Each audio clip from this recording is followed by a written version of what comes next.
Hi trainers, how's it going? Today I'll be guiding you through Dreadnaw and Rotom. They are two major objectives from Pokemon Unite's game mode Remote Stadium. We'll be going through their stats and what they give you, their attack pattern and how to fight them, strategies around these objectives, and lastly, the rotations. I'm Teets, I've played MOBAs for over 9 years and my goal is to help you become the very best, like no one ever was. I am currently in Ultra, which is a rank before Masters, but I'm grinding my way to Masters when I do have the time. I ran tests, I've spoken to other Master players, I've spectated high ranked games, and I also watch Master players' live streams to help determine the best strategies around these very important objectives. The meta, which stands for most effective tactics available, usually changes with major updates to the game. This video was made for Season 1 of Pokemon Unite, but I'll make sure to update it for every season if there are major changes. For the question of the day, what objective do you like more, Rotom or Drednaw? I'd love to read your comments down below. Okay, let's get into it. There are 3 major objectives in Remote Stadium: Rotom, Drednaw, and Zapdos. Today we'll only be talking about Rotom and Drednaw and the strategies behind those 2 objectives. I will be making a separate in-depth strategy guide for Zapdos. If you're interested, feel free to subscribe and click the bell. Let's go through the stats and bonuses. Rotom spawns in the top lane and will first appear at the 7-minute mark, which is 3 minutes into the game. When taken down, Rotom will then spawn every 2 minutes from the time it was defeated. The team who last hits this objective will have Rotom moving towards their opponent's nearest goal zone. If it reaches the enemy goal zone, players will be able to instantly score in the goal zone for 15 seconds. For those who don't know, last hitting means the player who deals the final blow on the objective or target. Once defeated, Rotom will heal the player who defeated it and the teammates who assisted for 30%. Rotom can be stopped and defeated by attacking it and setting in front of it.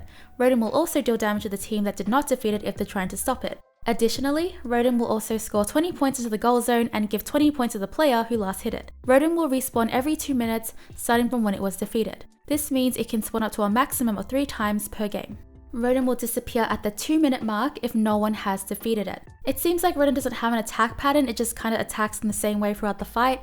Rotom will attack those who are close to it even if you're not attacking it. So yeah, Rotom is a very straightforward objective. To me, the most useful thing about Rotom is the pressure it adds to the team that didn't defeat it. Next is a Dreadnaw. Dreadnaw will spawn at the 7-minute mark, which is 3 minutes into the game, at the bottom of the map. This means Dreadnaw and Rotom will spawn at the same time. Just like Rotom, it will spawn every 2 minutes from the time it was defeated. The team who last hits this objective will gain a lot of experience points and a shield. Teammates will gain this buff no matter where they are on the battlefield. Dreadnaw will also heal the player who defeated it and the teammates who assisted for 30%. The player who last hits Dreadnaw will also gain 20 points. Dreadnaw has kind of a weird attack pattern, but from the multiple tests that I ran, it is consistent even though it doesn't follow anything obvious.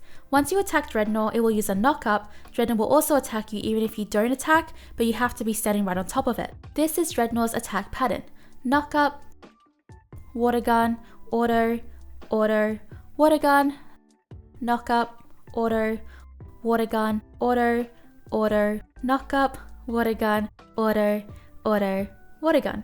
The major ones I would avoid are the knock-ups and the water guns, so just not the autos really, as your Pokemon will be unable to do anything for almost a second. If many of you are caught up in the knock-up, it can give the enemy an advantage to swoop in and steal Dreadnaw, or use their moves to take you down since they cannot use anything. So with water gun specifically, if you're being targeted with the water gun move, you want to be careful to not have Dreadnaw aiming at another teammate if you're moving around away from it. Preferably, you want enough burst on your team to take down Dreadnaw quickly, but just at least avoid the powerful knock-ups as that gives the enemies a great opportunity to turn the fight. You also want to be really careful with the moves you use when it is doing the knock-up, because this knock-up will cancel out some moves. Here is what you can do if you wanted to avoid all the attacks. Basically just moving away from the knockup when it happens, it will be like a circle. You will see a bar under Dreadnaw when it's loading its knockup attack, and moving around while it loads its water gun, you will see that it's just getting some water ready in its mouth before it just starts spraying it at you. There are also different strategies you can use around Dreadnaw, but I suggest having your frontliners, like Snorlax for example, keep enemies away from Dreadnaw. You want to have very bursty allies around Dreadnaw to take it down as quickly as possible. A lot of team fights will happen here. Taking out an enemy can be beneficial, but the problem is that the spawn timers are incredibly quick. So if they're stalling long enough, the enemy you just defeated can be pretty much there for the fight again and at full health too. Using your camera is also very important for securing Dreadnaw or any objective really. For me, it is my L button on my Switch controller and then my right joystick. You may not always see the enemy, but you can see the health bar of the objective. If it is ticking away, this means the enemy is on it. If you're low health and you know the enemies are not on Dreadnaw, you can run back to the first goal zone to grab a berry or just get a quick small heal. You can use the grass around Dreadnaw to hide if you want to steal it, as well to position yourself better for the coming fight. You should also expect enemies to be in the grass as well, so you could try and poke them out by using some moves in the grass areas that they're most likely going to be in. Usually this is the grass closest to their goal zones. Now for who you should prioritize. You should really prioritize Dreadnaw over Rotom. This is because Dreadnaw gives everyone a permanent advantage of more experience. The shield is also a very nice bonus. In Pokemon Unite, having a level advantage will mean that you will have better stats than your opponents, giving you more edge against them in fights. Having a level advantage over your enemies means better stats. Better stats means more damage, more health, and more defenses. These stats increases will make such a huge difference in your fights, and you can use these stat differences to pressure the enemy even more. Rotom compared to Dreadnaw is not as important. It will just give you 20 points at least if you do get it through, but it is easy to take down as well. Dunking points in that early is not a huge deal because of the double points that we get later, so you can easily just catch up, and plus having the pressure is way more important than just them scoring a bit of points into the goal zone. But what I do like about Rotom is that it gives the pressure if you do get it, so sometimes enemies will rotate after defeat Rotom. This can be a good opportunity to rotate down and pressure bottom lane. So let's get into the rotations. As I said, Rotom is not very important. The teammates in top lane should start rotating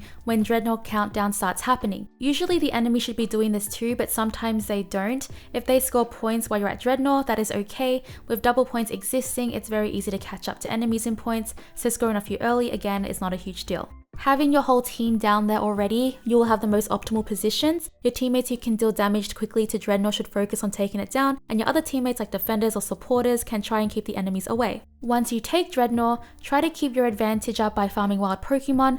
Others can rotate to Rotom and try to take it down since you have Dreadnaw. I suggest the top lane and maybe the jungle to run back up and secure Rotom, just to apply pressure to the enemy. The major strategies I can give you is to secure Dreadnaw, farm, and defend your goal zones. Mostly you are playing for Zapdos, and the best way to do that is to give your team a level and stat advantage over the enemies for when Zapdos does spawn. It's really important to keep this advantage because this will make such a huge difference in your end fight at Zapdos. Basically how I see it is that your 8 minutes before Zapdos is basically preparing for that fight in the middle. Whether you're defending or attacking, that level advantage is going to make a huge difference, and it's going to make your fight a lot easier. So all in all, Dreadnaw is extremely important. I suggest having the whole team rotate down for Dreadnaw to have the advantage of taking it. Again, enemy scoring points in while this happens is not a huge deal. The experience overall is more important for your entire team since the end game is where the huge differences happen. Okay, I hope this helps. If I have any other things I need to add, it will be in the pinned comment down below. I will have an in-depth Zapdos guide as well, which I'm working on at the moment, and the jungle guide, and there's just a lot of guides I have to work on, but I promise you I will get them out as soon as I can. It just takes a lot of editing. But yeah, thank you so much for being so patient with me. So back to the question of the day. What objective do you like more, Rotom or Dreadnaw? Subscribe and click the bell for more Pokemon Unite guides, news, and gameplays. Like the video if you found this helpful. Thank you so much for watching, trainers. Bye!